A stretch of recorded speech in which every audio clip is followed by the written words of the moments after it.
Hello भाइयों बहनों, आपका अपने यूट्यूब चैनल जीएस क्लासेस में स्वागत है।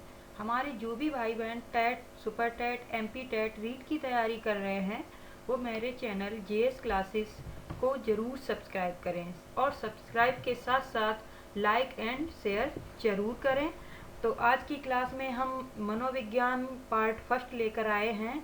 इसमें 20 क्वेश्चन है जो कि बहुत महत्वपूर्ण है, परीक्षा की दृष्टि से बहुत ही उपयोगी हैं।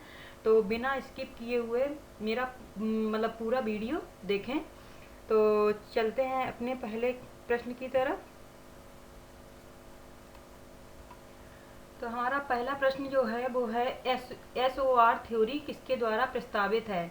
तो फर्स्ट ऑप्शन हमारा है वाटसन, सेकेंड है कोफका, थर्ड है कोहलर एंड फोर्थ है वुडवर्थ। तो चलते देखते हैं इसका आंसर क्या है। तो जो इसका आंसर है वो है fourth option Woodworth. S O R theory जो थी वो वुडवर्थ ने दी थी। तो चलते हैं नेक्स्ट क्वेश्चन की तरफ। नेक्स्ट क्वेश्चन हमारा है सीखने की पहली अवस्था क्या है। फर्स्ट ऑप्शन है यथार्थता, सेकेंड है कल्पनाशीलता, थर्ड है समन्वय एंड फोर्थ ऑप्शन है अनुकरण। तो इसका आंसर जान लेते हैं। इसका आंसर क्या है। इसका आंसर है अनुकरण। जैसा कि हम लोग जानते हैं कि सबसे पहले जो बच्चा होता है, छोटा होता है, तो वो मतलब कॉपी करता है, मतलब अनुकरण करता है, बड़ों को देख कर अनुकरण करता है। तो ये सीखने की पहली अवस्था हो गई इस तरीके से। अब चलते हैं नेक्स्ट क्वेश्चन की तरफ। नेक्स्ट क्वेश्चन हमारा है किसने पुरस्कार को महत्व नहीं दिया है। तो जो मनोवैज्ञानिक यहाँ पे चार दिए गए हैं, तो इसमें ये पूछा गया है किसने पुरस्कार को महत्व नहीं दिया है। तो फर्स्ट ऑप्शन हमारा है गुथरी, सेकंड है थॉर्नडाइक, थर्ड है स्किनर एंड फोर्थ है पावलोव। तो इसका आंसर देखते हैं। इसका आंसर है ऑप्शन नंबर फर्स्ट गुथरी। तो जो गुथरी थे उन्होंने पुरस्कार को बिल्कुल महत्व नहीं दिया है, और जो तीन हमारे जो मनोवैज्ञानिक हैं उन्होंने मतलब पुरस्कार को महत्व दिया था। चलते हैं नेक्स्ट क्वेश्चन की तरफ। नेक्स्ट क्वेश्चन हमारा है अल्बर्ट बंडूरा किस सिद्धांत से संबंधित थे। तो इसका ऑप्शन देखते हैं। ऑप्शन है फर्स्ट सामाजिक अधिगम, सेकंड है व्यवहारात्मक, थर्ड है विकास का संज्ञानात्मक सिद्धांत एंड फोर्थ है मनोसामाजिक सिद्धांत। तो सबसे पहले हम देखते हैं कि इसका आंसर जान लेते हैं। इसका आंसर जो है वो है सामाजिक अधिगम। जो बंडूरा है वो हमारे सामाजिक अधिगम से संबंधित है। अगर हम व्यवहारात्मक की बात करें तो वो वाटसन है।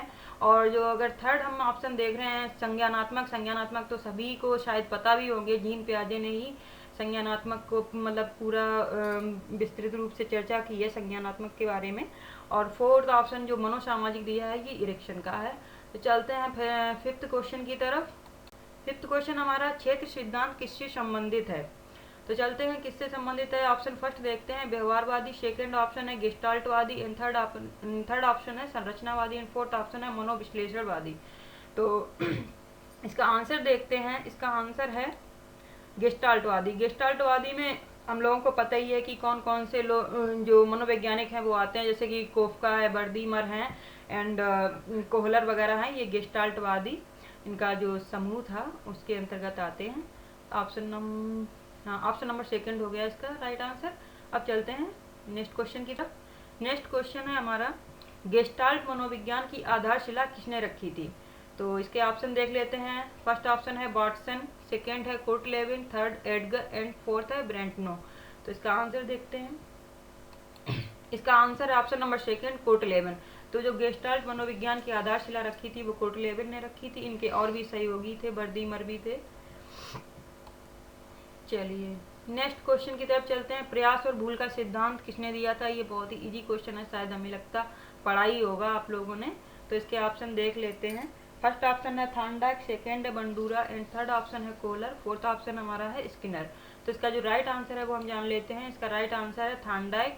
और जो प्रयास और भूल का सिद्धांत जो दिया था वो थॉर्नडाइक ने दिया था, लेकिन कभी कभी एग्जाम में ये भी पूछा जाता है किस जानवर पर प्रयोग किया था। तो ये बिल्ली पर प्रयोग किया गया था। तो चलिए नेक्स्ट क्वेश्चन की तरफ। नेक्स्ट क्वेश्चन हमारा है अभिक्रमायोजित अधिगम का प्रत्यय किसने दिया था। फर्स्ट ऑप्शन हमारा है हल, सेकंड है स्किनर, थर्ड ऑप्शन है वाटसन एंड फोर्थ ऑप्शन है थॉर्नडाइक। तो इसका जो राइट आंसर है वो क्या है, चलिए देखते हैं। इसका right answer option number second Skinner. तो इसको जो अभिक्रमायोजित अधिगम जो था वो स्किनर ने दिया था।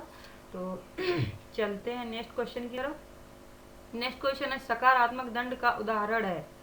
फर्स्ट ऑप्शन है मित्रों के द्वारा उपहास, मतलब हंसी उड़ाना, मित्रों के साथ खेलना, मित्रों के साथ समय बर्बाद करना, या इनमें से सभी।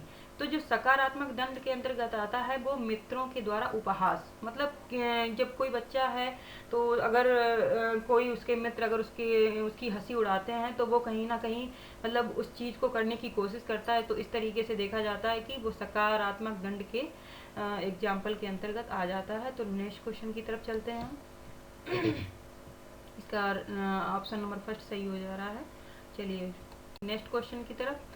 जब बच्चे एक अवधारणा को सीखते हैं और उसका प्रयोग करते हैं तो अभ्यास उनके द्वारा की जाने वाली त्रुटियों को कम करने में मदद करता है।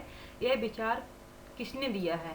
तो फर्स्ट ऑप्शन हमारा दिया गया है जीन पियाजे, सेकंड ऑप्शन है वाटसन, थर्ड ऑप्शन है वाइगोत्स्की एंड फोर्थ ऑप्शन है थॉर्नडाइक। तो चलिए इसका राइट आंसर देखते हैं। इसका राइट आंसर है वो थॉर्नडाइक है। तो जो ये स्टेटमेंट है वो थॉर्नडाइक ने दिया था। नेक्स्ट क्वेश्चन की तरफ चलते हैं। अपने आसपास के वातावरण के साथ सामंजस्य की क्षमता से बुद्धिमत्ता का संबंध जोड़ने वाले मनोवैज्ञानिक हैं। तो फर्स्ट ऑप्शन हमारा है पियाजे, सेकंड है थॉर्नडाइक एंड थर्ड है गार्डनर एंड फोर्थ है मैस्लो। तो चलिए इसका राइट आंसर देखते हैं क्या होगा। इसका राइट आंसर है पियाजे। तो जो मतलब इस बात को कहने वाले थे कि जो आसपास का वातावरण होता है उसकी सामंजस्य की क्षमता से बुद्धिमत्ता के संबंध जोड़ने वाले थे वो मतलब पियाजे थे।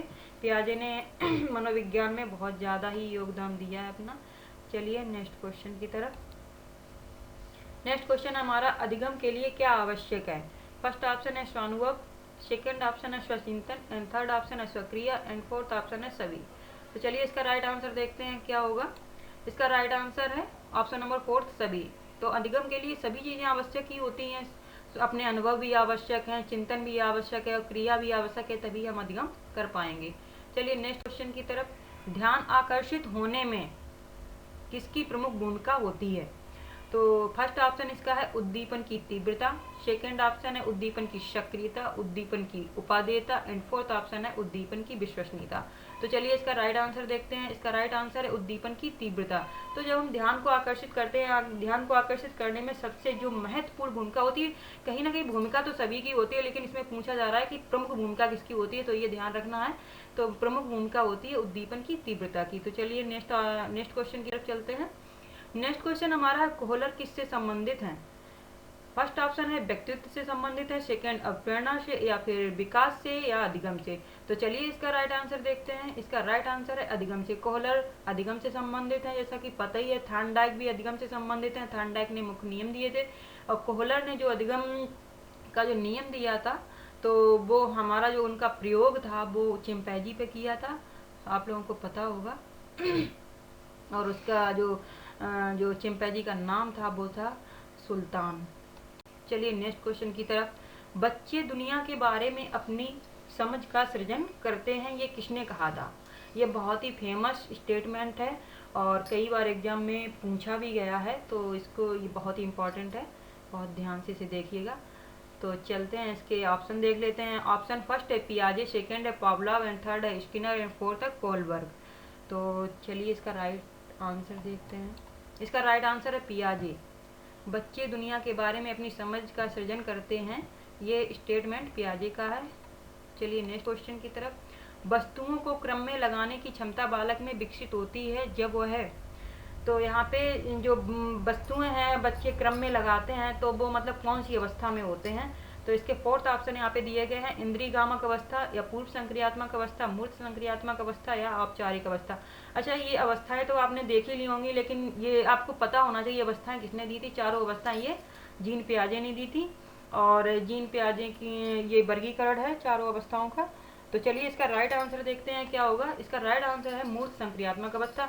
लेकिन हम इसका जो काल है, काल विभाजन है, जो इनकी वर्ष हैं कि बच्चा कितने से कितने वर्ष तक कौन सी अवस्था में कैसे रहता है, तो इसका आंसर जो मूर्त संक्रियात्मक अवस्था का या फिर चारों का हमें कमेंट बॉक्स में जरूर लिख के बताइएगा कि मूर्त संक्रियात्मक अवस्था का काल क्या होता है। चलिए नेक्स्ट क्वेश्चन की तरफ।